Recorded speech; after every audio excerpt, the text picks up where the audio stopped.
All right. So the first question is, how old were you during this time? 1963, I was 13 years old. Okay. Getting ready to turn 14. Okay. What do you wish young people would remember about the events of 1963? Well, at that time, it was the civil rights movement going on. Yes, ma'am. During the time that we was trying to get voting rights started for our families, just getting the voting rights, just getting the opportunity for people of color to vote was the hardest thing that we had to do. Anything else?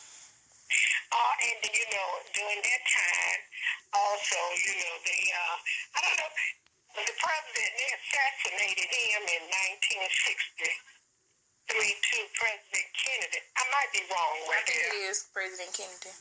Was he assassinated then? Yes, ma'am. That I was think in so. November. It was a lot of sadness in that time, and we go through a lot of changes about the president and being in his office, and trying to get voting rights. We had a lot going on. Then the march, trying to, because Birmingham was wide open because, Rosa Parks. During that time, Rosa Parks was put in jail because she refused to give up her seat to the white man, down there in Montgomery. All eyes was on Birmingham of their racial discrimination. That's a lot that went on during the 60s, especially that part of it, 63. Yes, ma'am. Do you feel... And we had Wallace, our governor, Bull Connor, and just a mess up in Birmingham. All that segregation. Yes, ma'am. Do you feel as though young people are remembering like the events in 1963, of 1963? Yeah, they need. That's one. That's the one that you don't forget. You never forget that. I don't care what no one says. Never forget about that. Do you feel as though that the young people should remember that? Right. Is that when you say, what y'all said, they're going to pull whoever they want in there anyhow, but that voting rights, your right to vote, it's not hard to do. People died just to give people the right to vote. So your vote counts on a lot of... Right. Do you think that young people understand the significance of the movement? Well, I don't know. Okay. How was the 4th Avenue District after 1963? Repeat that again. How was the 4th Avenue District after 1963? So how was Birmingham after 1963? How was 4th Avenue? Yes, ma'am. It was just wide open. You didn't have to go to 4th Avenue for anything. Now, we could go to the stores and buy what we want. They didn't want to wait on you. It still was a little, segregated. They still a little integrated. They still got that out. A lot of them. You know what I mean? Yes, ma'am. So it ain't as easy as some of them play it to be. Right. So right now we got so much hatred out now, and we had a lot of them want to go back to that segregation part, like what the white people feel like they have the right. It's not America because they're not in control now. Right. It's the people in control. You see what I'm saying? Yes, ma'am. People don't cherish that part of our history. Right. Like the older one do. We cherish because look at now. They're trying to look at the stand your ground. I never heard of stand your ground until Trayvon Martin got killed. Right. Do you think that the kids? Oh well, no, wrong thing. Did you go to any of the marches held in Birmingham? And if so, what was the experience like being a part of something like that? Did you attend any of the marches held in Birmingham? Yeah. You did. Can you kind of explain to me like how was the experience of being a part of something like that? Let me tell you, it was so exciting. Let me tell you. See, at that time, the kids didn't understand. I mean, they understood about going down. They don't, people, well, let me put it like this. History don't really say a lot about the march in Birmingham. Like, when all the high schools at that time was turning out to march and participate. At some family court, and they had them kids all out in the rain and stuff. Yes, I think they did I participate. Yes, ma'am. Now, I didn't go out into the marches down there like at Kelly Ingram Park because Dr. King had told us that if you weren't able to turn the other cheek, endure hardship, don't get in it.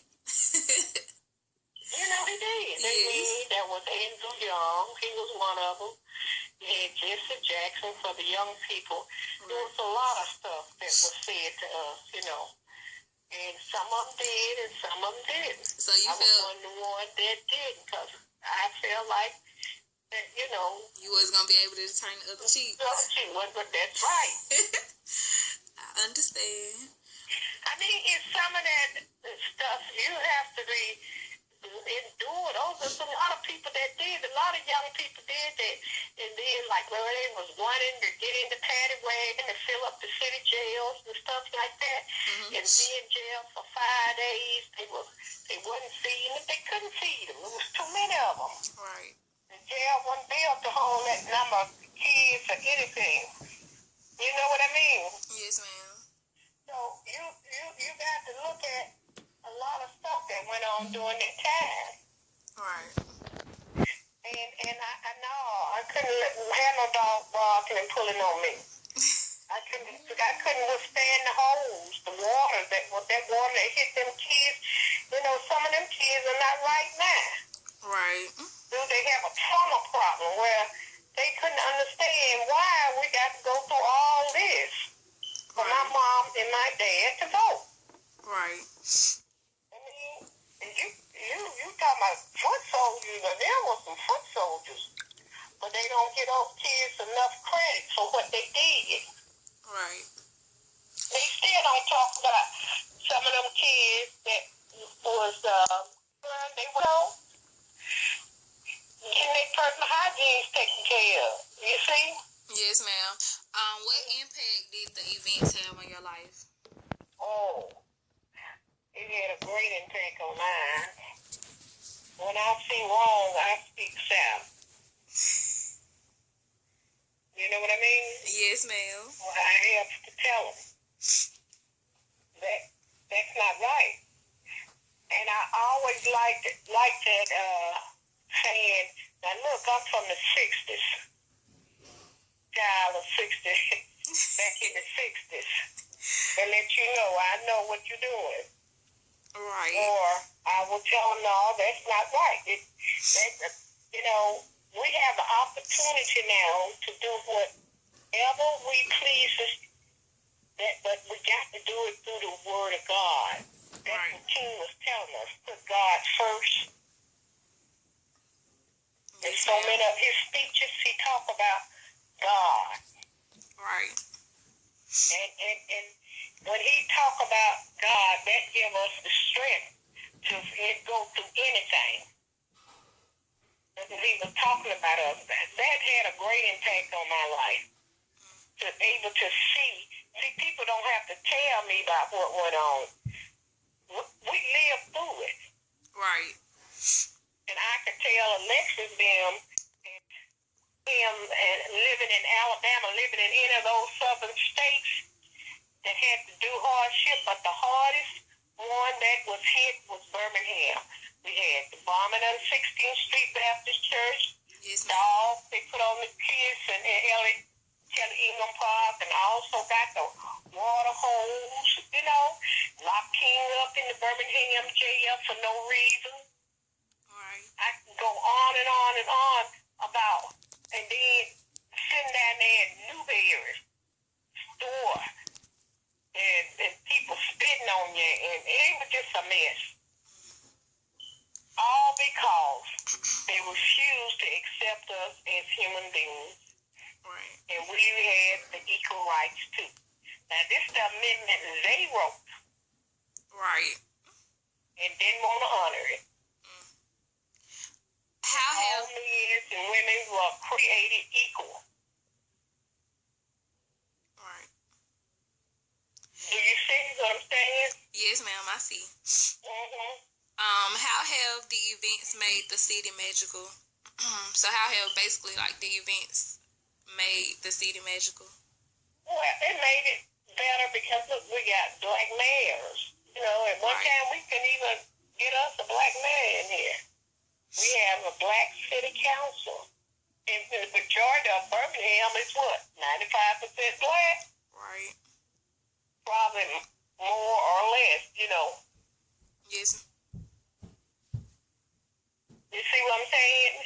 Yes, ma'am. We done come a long way. But then we still got a long way to go because now one of the city council, senators or congressmen from Hoover want to bring back that old voting right. When this happened? They want to go into the system knowing what he done been through and let them see it. And I believe in giving you for things. Right.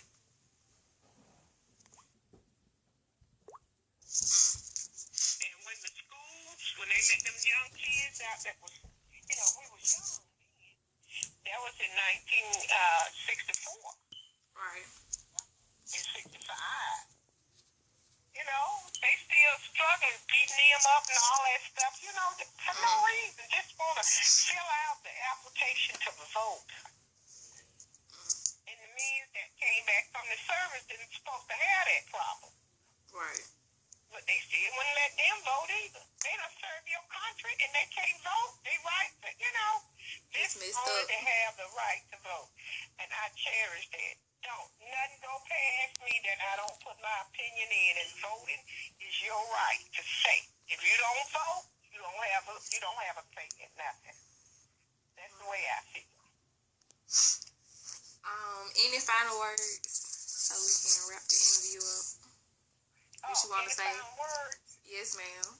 My final word is keep